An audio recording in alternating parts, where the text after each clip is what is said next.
Good morning, students. Today we are going to start part second. Part second. Student, yesterday I have explained part first. I think आपको constitution का meaning और नेपाल की जो structures, Nepal के बारे में जो लोकतांत्रिक व्यवस्था कैसे है, इन सब के बारे में आपको समझ में आ गया होगा. Now we start about the constitution की कॉन्स्टिट्यूशन में क्या क्या इंक्लूड होता है और क्या हमारे लिए किस तरीके से कॉन्स्टिट्यूशन हमारे लिए इम्पॉर्टेंट है. इन डेमोक्रेटिक सोसाइटी एक लोकतांत्रिक समाज के अंदर कॉन्स्टिट्यूशन की बहुत इंपॉर्टेंस आपको पता है. एक लोकतांत्रिक समाज के अंदर the constitution often lays down rules that guaranteed against the misuse this misuse of authority by our political leaders. प्राय संविधान के अंदर ऐसे नियम तय करता है जिनके द्वारा राजनेताओं के हाथ में सत्ता के दुरुपयोग को रोका जा सके. देखो बेटा, गार्ड है, सुरक्षा होता है, इसका मीनिंग सुरक्षा करना. मिसयूज होता है, दुरुपयोग होता है. अथॉरिटी यानी सत्ता, political leaders and political leaders के थ्रू. पॉलिटिकल लीडर होता है राजनेता को बोलते हैं. In case of that Indian constitution, भारतीय संविधान ऐसे ही Indian constitution about which you will read more later in this chapter. आप बहुत कुछ अधिक इसमें पढ़ेंगे. भारतीय संविधान ऐसे बहुत सारे कानून मौलिक अधिकारों वाले खंड में दिए गए हैं. मौलिक अधिकार, फंडामेंटल राइट्स बोलते हैं जिनको, ये आप एक आगे वाले चैप्टर में एक्सप्लेन करूंगी कि क्या क्या फंडामेंटल हमारे पास राइट है. हमारे पास इक्वेलिटी का यानी समानता, स्वतंत्रता, इन सब के अधिकार है हमारे पास. ये आगे वाले चैप्टर में हम लोग एक्सप्लेन करेंगे. About which you will read more than this chapter, many of these laws contained this section of fundamental rights. बेटा फंडामेंटल राइट्स को अंडरलाइन करें, इसका मीनिंग लिखे मौलिक अधिकार. बेटा अब आगे के जो पैराग्राफ है उसके अंदर देखो क्या बताया गया है. Do you recall this the chapter of the Dalit writer Om Prakash Valmiki. Om Prakash Valmiki के बारे में आपने पढ़ा होगा 7th के अंदर कि ये दलित थे. दलित का मीनिंग होता है जो निम्न जाति से बिलोंग करते हो. दलित लेखक थे ओम Prakash Valmiki.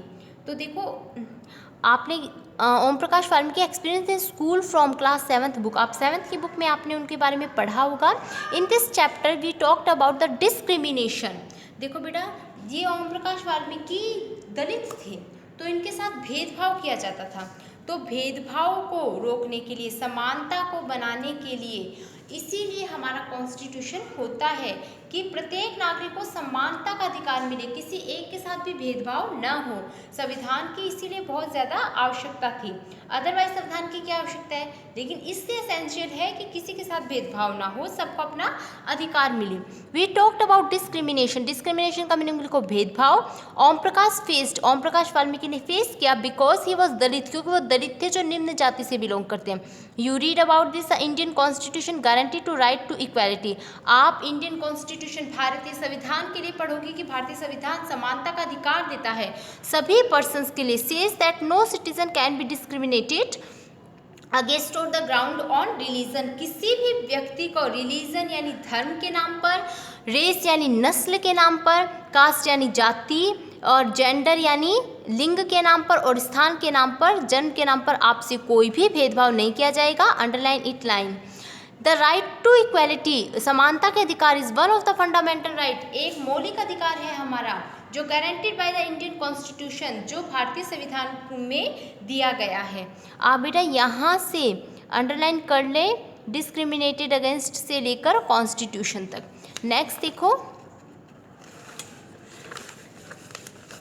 Next one, another important function that constitution please.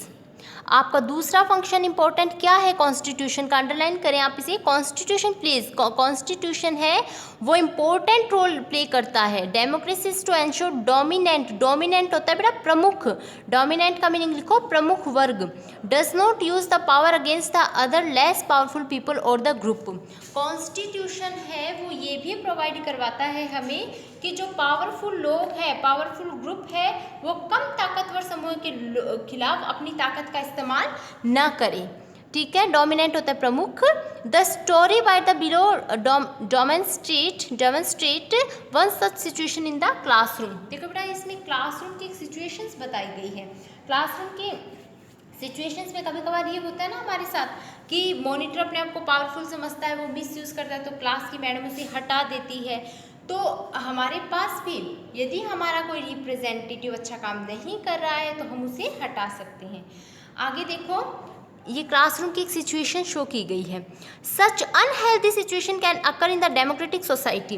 इस तरह अस्वस्थ हालात, अनहेल्दी सिचुएशंस का मीनिंग लिखो अस्वस्थ हालात, अस्वस्थ हालात यदि हमारी कॉन्स्टिट्यूशन में, देखो डेमोक्रेटिक सोसाइटी में, लोकतांत्रिक समाजों में अस्वस्थ हालात पैदा हो जाते हैं। कैसे होते हैं? देखो बेटा, कोई पावरफुल ग्रुप है तो वो जो छोटा ग्रुप है, अल्पसंख्यक लोग हैं, माइनॉरिटी के लोग हैं, उन पर अपनी सत्ता जमाते हैं, अपनी सत्ता को शो करते हैं। तो एक निरंकुशता को रोकने के लिए भी कॉन्स्टिट्यूशन हमारी हेल्प करता है। वेयर द मेजोरिटी, मेजोरिटी होता है बेटा बहुसंख्यक, मेजोरिटी वर्ड बार बार आएगा, राइट इट मीनिंग बहुसंख्यक। कैन कॉन्टिन्यूसली एनफोर्स, एनफोर्स का मीनिंग लिखो लागू करना, डिसीजन यानी निर्णय, एक्सक्लूड यानी निकालना, माइनॉरिटी का मीनिंग लिखो अल्पसंख्यक, and go against their interest, interest का मीनिंग लिखो हित। मीनिंग लिखो पहले इनके, जिनमें, अब देखो जहां बहुमत वाला गुट लगातार ऐसे फैसले लागू करता रहता है जिनमें अल्पसंख्यकों की सहमति नहीं होती तो उनका नुकसान होता है। ठीक है। As the above story by the illustrated, as above एक स्टोरी बोर्ड इस ऊपर दिखाई दे रहा है, इसमें इलिस्ट्रेटेड यानी व्याख्या की गई। Every society is prone, prone का मीनिंग लिखो प्रवृत्त होना, दिस टायरनी, टायरनी यानी निरंकुशता ऑफ द मेजोरिटी। अब देखो, जैसा कि चित्रकथा पट से पता चलता है कि बहुमत की निरंकुशता का खतरा हर समाज में बना रहता है। देखो बेटा, जहाँ पर बहुलता होती है, जैसे मान लो हिंदुओं की बहुलता है या फिर मुसलमानों की बहुलता है, हिंदुओं की बहुलता है तो वो अपना पावर दिखाए मुसलमानों पर, ठीक है।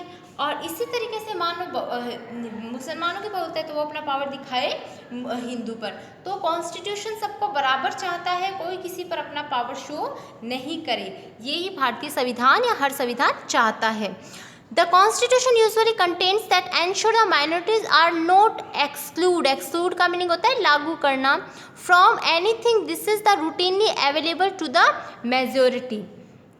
संविधान में देखो, अल्पसंख्यकों को किसी ऐसी चीज से वंचित ना किया जाए जो सामान्य रूप से किसके पास अवेलेबल हो, बहुसंख्यक लोगों के पास अवेलेबल हो। Another reason why we have constitution, एक दूसरा कारण भी है कि हम कॉन्स्टिट्यूशन संविधान को क्यों रखते हैं। प्रिसाइसली, प्रिसाइसली का मीनिंग लिखो ठीक, प्रिवेंट का मीनिंग रक्षा करना, टायरनी का मीनिंग लिखो निरंकुशता। अब देखो, एक और भी कारण है कि हम कॉन्स्टिट्यूशन को क्यों रखते हैं। अब देखो, another reason why we have constitution is the precisely the prevent this tyranny dominations by majority of a minority. किसी भी देखो अल्पसंख्यक पर बहुसंख्यकों की निरंकुशता या दबदबे पर प्रतिबंध लगाना भी संविधान का महत्वपूर्ण कार्य है। आगे देखो, this can be refer one community, एक समुदाय, कम्युनिटी का मीनिंग लिखो समुदाय, डोमिनेटिंग यानी प्रभाव, अनदर यानी दूसरे पर, एक समुदाय का प्रभाव दूसरे पर, इंटर कम्युनिटी डोमिनेशन, उसे हम क्या बोलेंगे, देखो एक समुदाय द्वारा दूसरे समुदाय के ऊपर भी हो सकता है दबदबा, जिसे हम अंतर सामुदायिक इंटर कम्युनिटी वर्चस्व बोलते हैं। Underline this sign, inter community वर्चस्व क्या होगा, एक समुदाय का दूसरे समुदाय पर दबदबा होना, इंटर कम्युनिटी का मीनिंग लिखो अंतर सामुदायिक डोमिनेशन। और मेंबर ऑफ वन कम्युनिटी, एक कम्युनिटी का, एक समुदाय का, डोमिनेटिंग अदर्स, दूसरे समुदाय के अंदर ही, within the same community, उसी समुदाय के भीतर ही कुछ लोगों का दबदबा बना रहे या दबा सकते हैं, जिसे अंतर सामुदायिक वर्चस्व कहते हैं। इसका मीनिंग अंतर समुदाय, इंट्रा कम्युनिटी का मीनिंग अंतर समुदाय, और इंटर कम्युनिटी का मीनिंग होता है अंतर सामुदायिक, ठीक है। इसका मीनिंग लिखो अंतर सामुदायिक। देखो बेटा, अपने ही ग्रुप में कुछ लोगों का दबदबा होना अंतर सामुदायिक, इंट्रा कम्युनिटी, और बाहर के ग्रुप का दबदबा होना इंटर कम्युनिटी, ठीक है। नेक्स्ट देखो, द थर्ड सिग्निफिकेंस। अब देखो थर्ड सिग्निफिकेंस रोल क्या है इसका। The third significant reason why we need constitution, constitution की आवश्यकता हमें क्यों है, to save us from our self, हमें अपने आप से ही बचाने के लिए कॉन्स्टिट्यूशन की आवश्यकता है। अब आप पूछोगे मैडम अपने आप से कैसे बचा जाए? देखो बेटा, कभी कभार हमारे मन में ऐसे विचार आते हैं जो सोसाइटी के लिए सही नहीं होते। हम सिर्फ अपना भला चाहे दूसरे का बुरा करें, तो हम ये ऐसे विचार होते हैं जो अच्छे नहीं होते हैं सोसाइटी के लिए। तो उस जगह हमें नीड होती है कि हम लोग अपना मतलब दूसरे का बुरा न करें, उससे कि हमें संविधान की आवश्यकता होती है। देखो, this may sound the strange, what is the mean? This is we might at times feel strongly, हम बहुत strong feel करते हैं, and issues that might go against, ऐसे issues create कर लेते हैं जो against जाते हैं our larger interest, हमारे खुद के interest के लिए, यानी खुद के हितों के लिए। कॉन्स्टिट्यूशन हेल्प द गार्ड, उस जगह कॉन्स्टिट्यूशन हमें सुरक्षा देता है against it. Look at the story board, story board में आप इसको देख सकते हैं। स्टोरी बोर्ड बेटा इसलिए होता है कि छोटे बच्चों को समझाया जा सके। अब देखो, तीसरा महत्वपूर्ण कारण ये है कि हम खुद को अपने आप से बचा सके। यह बात सुनने में थोड़ी अजीब है, असल में इसका मतलब ये है कि कई बार हम किसी मुद्दे पर तीखे ढंग से सोचते हैं। ऐसे विचार हमारे व्यापक हितों के लिए नुकसानदायक हो सकते हैं। हमें ऐसी भावनाओं को बचाने में कॉन्स्टिट्यूशन हमारी मदद करता है। Similarly the constitution helps to protect us against certain decision that we might take that could have an adverse effect on larger principle that country the believes in. संविधान हमें ऐसे फैसले लेने से भी रोकता है जो उन बड़े सिद्धांतों को ठेस पहुंच सकती है जिनमें देश आस्था रखता है। उदाहरण के तौर पर हो सकता है कि लोकतंत्र को मानने वाले अधिकांश लोग गंभीरता से महसूस करने लगे।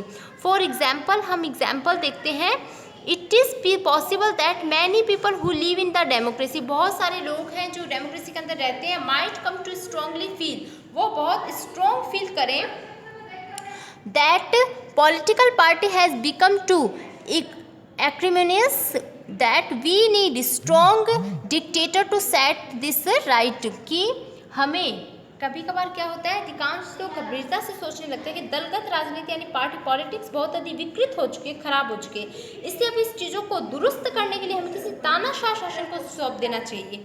देखो बेटा, डिक्टेटर का मीनिंग लिखो तानाशाह है, एक्रोनियस का मीनिंग लिखो उग्र। उग्र होते हुए हमारे मन में विचार आता है कि हम किसी तानाशाह को शासन सौंप दें। तानाशाह क्या था बेटा? जो एक पर्सन होता है जिसके हाथ में सारी सत्ता होती है और वो जो चाहे वो करेगा, तो उसे हम तानाशाह बोलते हैं। अब पहले क्या था, तानाशाही था किसी ज़माने में, तो लोगों के हितों की रक्षा बिल्कुल नहीं कर पाता था, वो सिर्फ अपना बेनिफिट देखता था। ठीक है, इसे हम बोलते हैं तानाशाही शासन। अब देखो next one, swept by the emotion may not realise that in the long run dictatorial rule goes against all their interest. आपने देखा होगा लंबे समय तक, आप इंटरेस्ट का मीनिंग लिखो हित, कि जो तानाशाही शासन है वो जनता के हित के विरुद्ध ही कार्य करता है। A good constitution does not allow to whims. Whims का मीनिंग लिखो बेटा कुछ असाधारण, अनावश्यक, कुछ असाधारण मतलब कुछ अनावश्यक नहीं सोचता। कॉन्स्टिट्यूशन अनावश्यक लिखा हुआ नहीं होता, कॉन्स्टिट्यूशन में सभी के हितों की रक्षा लिखी हुई होती है। A good constitution does not allow, a good constitution कभी अलाउ नहीं करेगा whims to change basic structure. It does not allow for the easy overthrow provision that guarantee rights of citizen and protect their freedom। एक अच्छा संविधान देश की बुनियादी संरचना को इस तरह के उन्माद से बचाता है, यह ऐसे प्रावधानों को आसानी से पलटने नहीं देता जिसके जरिए नागरिकों को अधिकारों का आश्वासन मिलता है और उनकी स्वतंत्रता की रक्षा की जाती है। प्रोटेक्ट देयर फ्रीडम, इसका मीनिंग लिखो स्वतंत्रता की रक्षा। प्रोटेक्ट देयर फ्रीडम का मीनिंग लिखो स्वतंत्रता की रक्षा। आगे देखो, from the above decision you will understand that the constitution plays very important role democratic society में। इन सब चीज़ों से आपको पता चल गया होगा कि कॉन्स्टिट्यूशन कितनी इंपॉर्टेंस रखता है हमारी सोसाइटी के अंदर। आई थिंक स्टूडेंट्स यहाँ तक आपको समझ में आ गया होगा। Right it's word meaning in your book, read this chapter carefully. Okay, thank you.